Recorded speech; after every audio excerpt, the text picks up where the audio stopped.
Titrail natin yung road bike natin. Dito tayo sa bayan, medyo endich ang ating naging biyahe.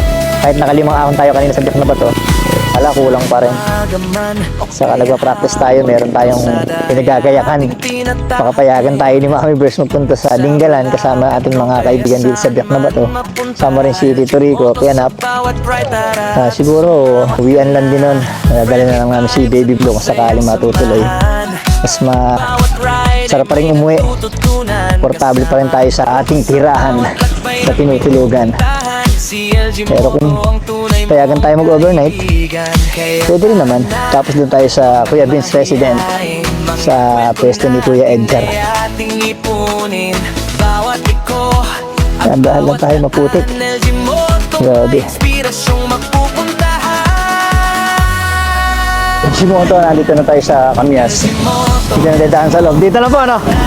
Dito na sa loob para buko tayo ulit sa may poblasyon. Sarap yung buko dun eh.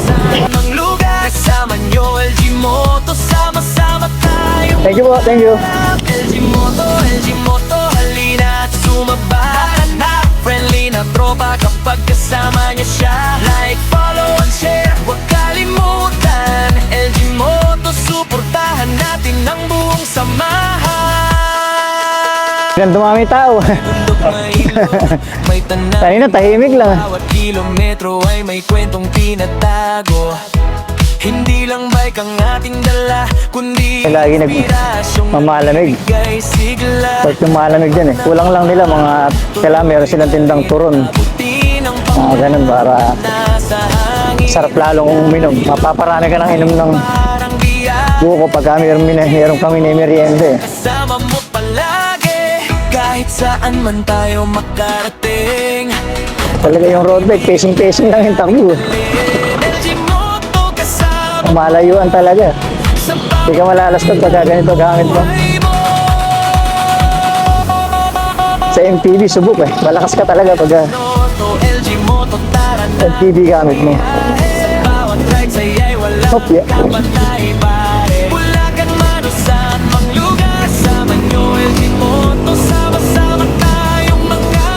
Ganda ng panahon, no?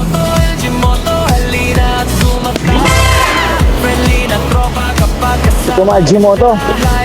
Uwi na tayo. Maraming salamat. Siyempre sa nagsishare naglalike ng aking video. Thank you very much. Uwi na tayo palagi. And God bless.